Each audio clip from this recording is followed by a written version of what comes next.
বর্তমানে যে পরিস্থিতি হয়ে দাঁড়াতেছে আমরা সত্যি চিন্তিত যে আদৌ নির্বাচন কি এই পর্যায়ে যাবে কি যাবে না। কোনো আইন শৃঙ্খলা নাই, এজন্য ভালো একটা সরকারের দরকার। বর্তমান পরিস্থিতি খুবই খারাপ, যার জন্য অন্যায় অপরাধ বেড়ে গেছে। আসছে ত্রয়োদশ জাতীয় সংসদ নির্বাচন, আর সেই নির্বাচনের আগেই ইনকিলাব মঞ্চের মুখপাত্র শহীদ শরীফ ওসমান হাদির মৃত্যু এবং খুলনায় এক সাংবাদিককে প্রকাশ্যে গুলি করে হত্যার ঘটনা সহ সাম্প্রতিক সময়ে ঘটে যাওয়া আরও কিছু ভয়াবহ ঘটনার প্রেক্ষিতে জনমনে তৈরি হয়েছে এক অজানা শঙ্কা ও আতঙ্ক।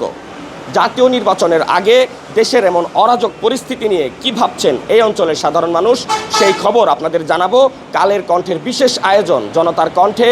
সঙ্গে আছি আমি অপু খন্দকার।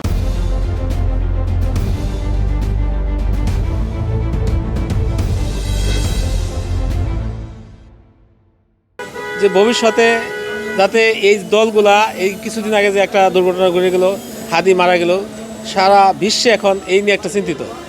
যা হোক, সেটা যেহেতু চলে গেছে, আল্লাহ পাক তাকে ব্যস্ত নসিব করুক এবং আমরা আশা করি যে দেশটাকে সুন্দরভাবে পরিচালনা করার জন্য এবং দেশটা যাতে আরও উন্নতির দিকে যেতে পারে এই জন্য আমরা একটা সাধারণ নির্বাচন সবাই আশা করি এবং অনেক দিন পরে আমরা একটা নির্বাচন করবো, একটা প্রাণবদ্ধভাবে হবে এই আশাটাই ছিল। কিন্তু এখন কিছুটা হলো দুশ্চিন্তায় আছি যে এটা আদৌ হয় কি না। তবে আশা করি যে সবাই এই দিকে না তাকিয়ে আমরা নির্বাচনের দিকে সবাই যাব, এটা আমার কাম্য থাকবে। আমার দেশটাকে যাতে আরও উন্নতির দিকে যায় এটা আমরা আশাবাদ। আসলে দেশটা তো এখন মানে কোনো আইন শৃঙ্খলা নাই, এজন্য ভালো একটা সরকারের দরকার যাতে দেশটা শান্তসুষ্ঠুভাবে চলে, এটা আমাদের কাম্য। নির্বাচনের আগে আসলে দেশের পরিস্থিতি আসলে খুবই জটিল এবং কি দেশটা খুব ভয়ানকভাবে চলতেছে।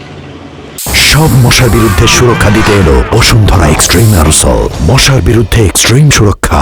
এজন্য আমাদের উচিত মানে শান্তসুষ্ঠু একটা নির্বাচন দিয়ে একটা সরকারের হাতে দেশটা পরিচালনা করা দেওয়া দরকার।